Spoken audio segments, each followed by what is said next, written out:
All right, so good evening. Thanks to those of you who are joining live. I really appreciate it. Those who are watching the recording, I thank you for taking the time to watch it. Let me go ahead and share my screen. And welcome to our workshop on holding government accountable.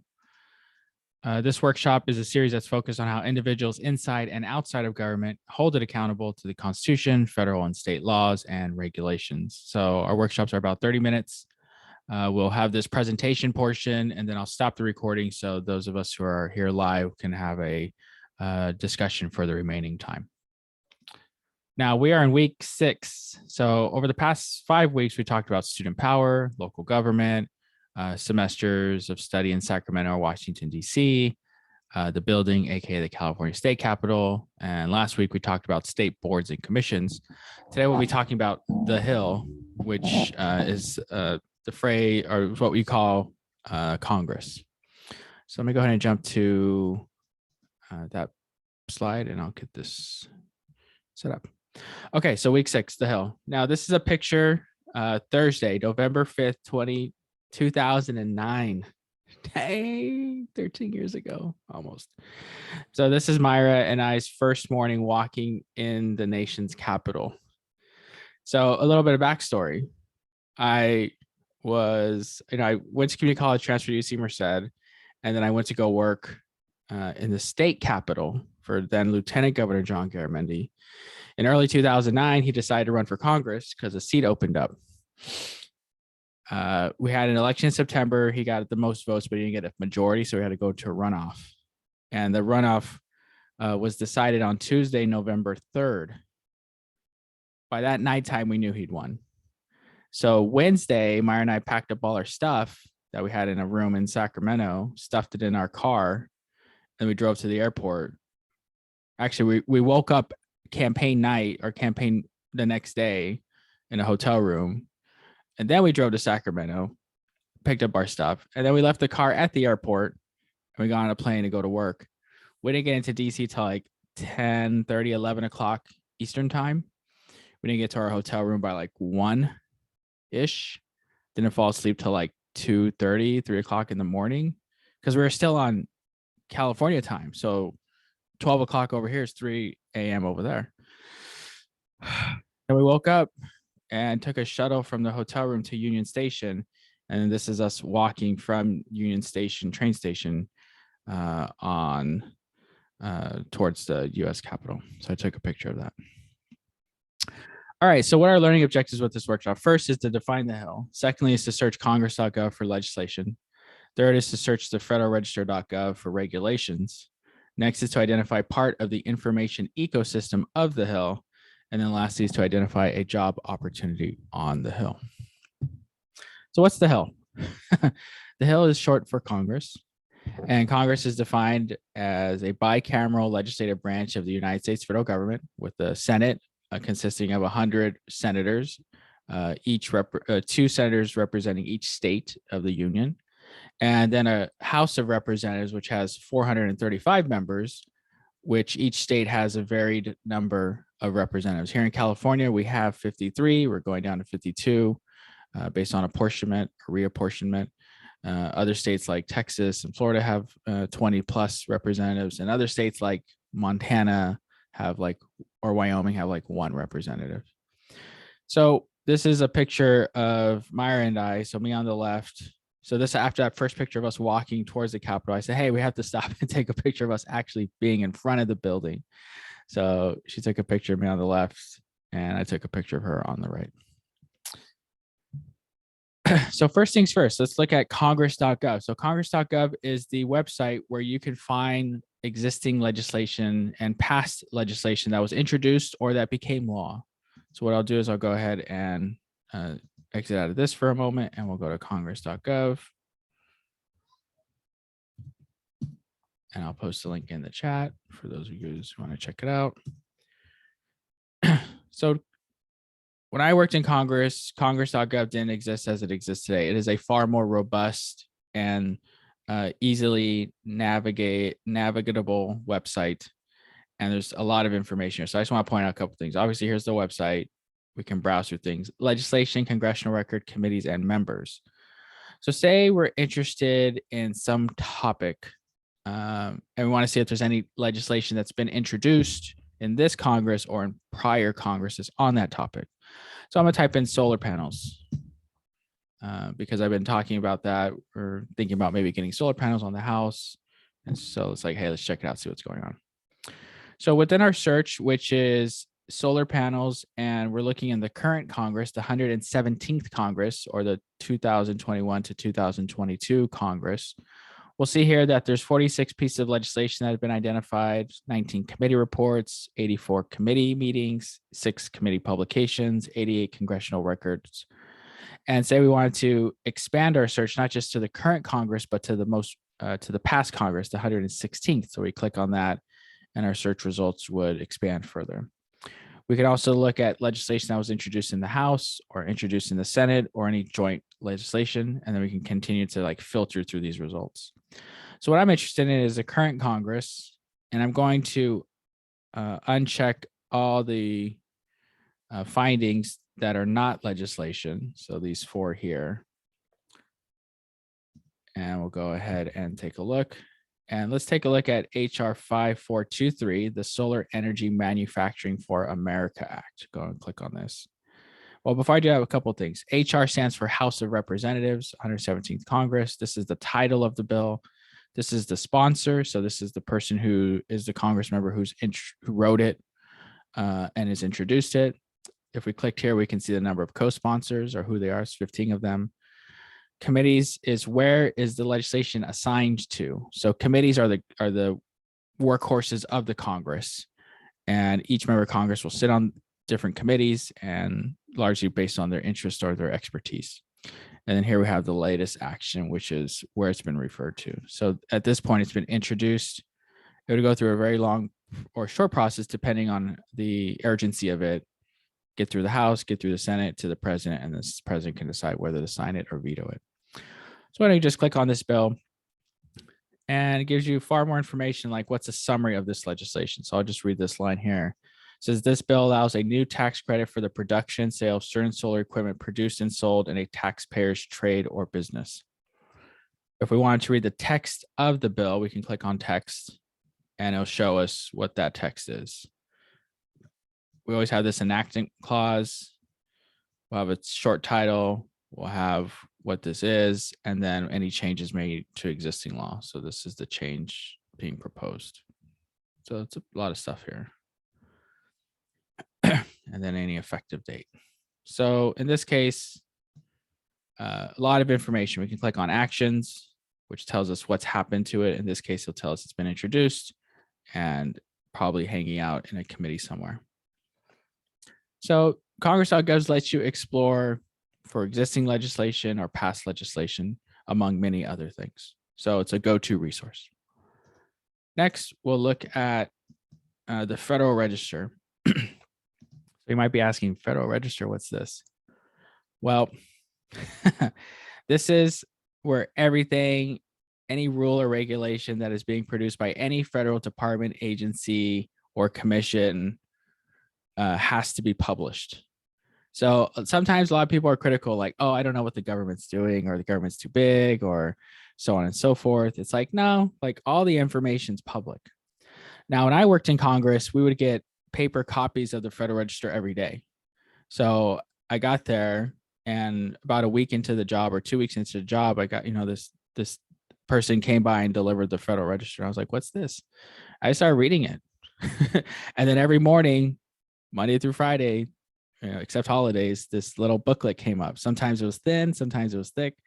All right. And I would just go through it with my highlighter. Like, okay, what are they talking about? What's going on here? So let me pull up an example of what this would look like. So I'm going to download the issue PDF here so I can show you at least the electronic version of what I would go through in hard or paper copy. So here's a Federal Register, tells you the date and when it's the volume number or the volume and the number, and then the pages, and it keeps them in sequential order. So at this point, this is pages 13,115 to 13,624. So about 500 pages worth of stuff. Here it gives you like some background information, and then here's the table of contents for just this register. So you'll see something like Alcohol, Tobacco, and Trade Bureau. They're looking at rules and the establishment of a viticulture area, San Luis Obispo Coast, an expansion of a current viticulture area, Clarksburg, and the modernization of labeling and advertising regulations for distilled spirits, malt beverages, and making a correction to them. So I'm going to go ahead and see if San Diego shows up in here, or the word Diego. No. Go California. So here's some stuff. So the Nuclear Regulatory Commission is published a notice, licenses, exemptions, applications, amendments, etc. Regents of University of California, University of California, Davis, McKellen Nuclear Research Center, training, research, isotope, General Atomics nuclear reactor. What's that about? And like, let's go check it out. So we'll go ahead and see that this is on pages 13,334 to 13,337.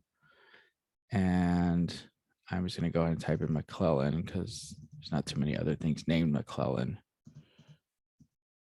Here we go. I'm going to zoom in. And what I would do when I would read through this is read which agency, what's this title, what's the action that's being taken, and then the summary. And if it was interesting to me, I would read more of this. So I'm going to go ahead and highlight this stuff.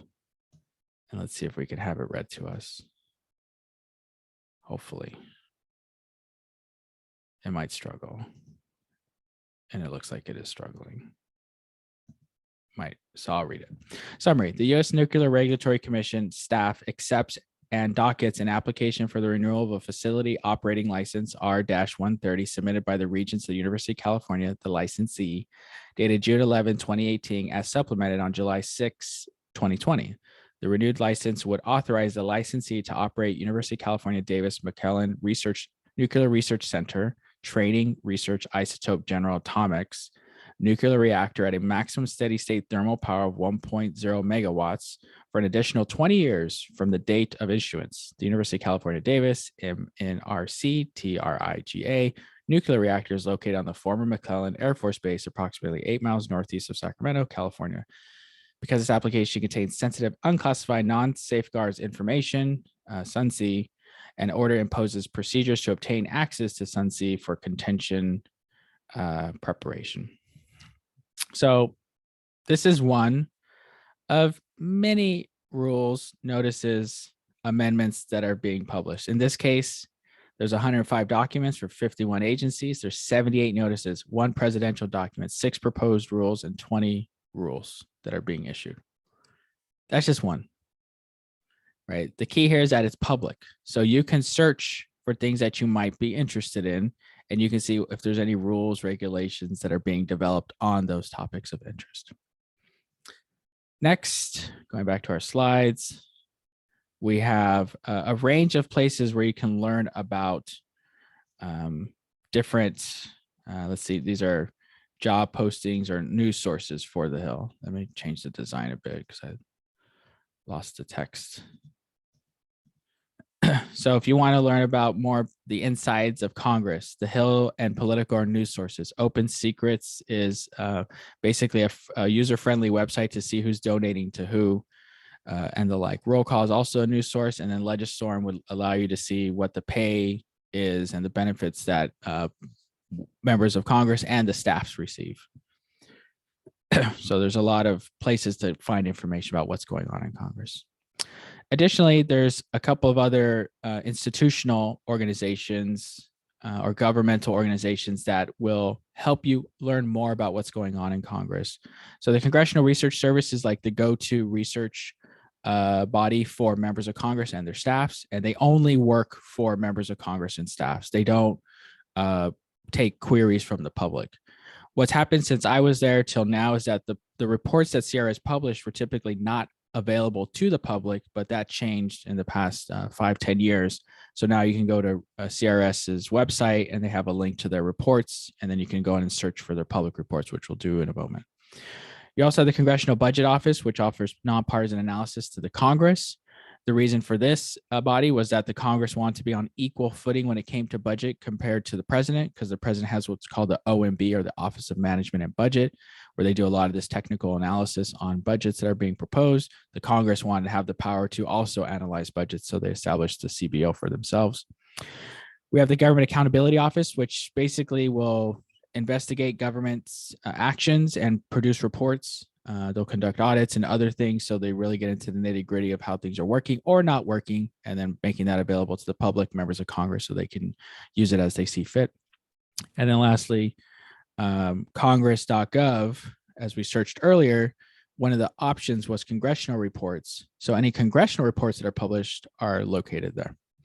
So let me go ahead and click on the Congressional Research Service, because this is one I think that most members of the public should be familiar with in trying to understand how the Congress is getting information and how they can at least see how that information flow could be maybe more robust or more well-rounded, which already is very well-rounded by CRS. They do an excellent job of providing nonpartisan, at least less biased information. But in any case, you can kind of see the information they're getting. So let's go ahead and type up something that's of current events. We'll type in the word Ukraine, and we'll see what reports are available. So one of the latest and greatest reports was March 8th. So just yesterday, the role of international tribunals in the response to the invasion of Ukraine. We're going to click on this report. And here, this is a legal sidebar. So this is like a quick, like what's going on. So it gives you some background information. It tells us about individual and Russian accountability for actions in Ukraine, and then examples of the International Court of Justice, the International Criminal Court, the European Court of Human Rights, and other international tribunals. And if you wanted to have more information, then you can contact the authors of this report. So say, for example, I was still working in Congress for the member I worked for then, now Congressman John Garamendi. And he said, I want to learn about Ukraine. What I would do is I go to CRS and find that report. I would read it, and I would say, okay, I would mark this up and say, I have questions. So as an insider, right, trying to hold the government accountable, this is what I would do. And then I would go back to the congressman and say, I found a couple reports. I read them. Here's some questions I have. Here's a copy of the report. Do you want to read it and then see what questions you have? Or do you want me to bring in CRS right now before you have the time to read it? Most of the times my boss would say, let me read the report, put it in my file. I'll read it tonight, tomorrow, or depending on the urgency of the issue. And then he would come back and like have it marked up with his questions. So then I would either say, I'd ask him, do you want to meet with the CRS staff, or do you want me to get more information and report back? Sometimes he would say, I want you to go get more information and report back, answer my questions. Other times, depending on how salient or important the issue was to him, he would say, bring them in. I want to talk to them directly. All right. So in this case, I would call Nina or Steven and say, hey, I'm working for Congressman Garamendi.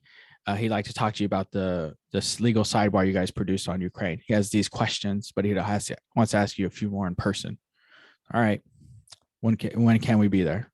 Normally they'll be there like that day or like the next day or the following day, but within a week, they'll be there to meet with you in person and answer any questions, because their offices are right next to the congressional buildings. So that's available to now the public, so you can see what kind of reports are being produced. Now, this last part is about finding jobs in the Congress, and I'm going to go ahead and open up the United States Senate website, and of course, it's a broken link. So I'm going to go to U.S. Senate jobs, and we'll click here, employment, and we'll zoom in a little bit. So here you can upload your resume if you want to just keep it in a bank. And then here's job postings, both Senate employment and internship opportunities. I'm going to go ahead and open up the Senate employment bulletin, because I'm going to assume that at some point when you're done with being here at Cuyamaca or your 2-year institution, then you go out to your 4-year. And then when you're done there, you're like, hey, I'm looking for work. Maybe I should go work in the Senate. So here's a couple of positions that they have posted. Press internships, legislative assistant for environmental, energy, and infrastructure in the office of Senator Kristen Gillibrand, legislative assistant for agriculture in the senator's office as well, deputy communications director for a senior Republican senator, legislative aide for a Democratic senator on the agricultural finance committees, digital director, director of scheduling, senior advisor, press secretary. dang, there's tons of jobs. Jeez Louise. I'm just, most of the times it's not this long. So there is a lot of demand here for members. So I'm gonna go ahead and take a look and see if they have um, California representatives. So here, Senator Dianne Feinstein is seeking a field representative for her San Francisco office that would focus on Northern California County region. So the Bay Area, Sacramento, et cetera. So if you're looking for working in Congress and particularly the Senate, this is where you'd want to go. Now that basically does it. This covers like the Hill, like trying to unpack it a little bit, get you a sense of what's going on. There's tons of things I could talk about because I spent a few years there. I loved the work, but it was hard. It's challenging. It's very demanding, all consuming essentially. And, but I wouldn't have replaced that experience for anything because it just opened up so many doors and opened up my mind to how the place worked and how privileged we are to be able to have a government that we can engage with at such a deep level, even if you're not a staff member, but just constituents and folks like you and I now. With that, I'm going to go ahead and stop the recording and we'll have a few minutes for discussion. But with that, thanks for taking the time to listen in and have a great evening.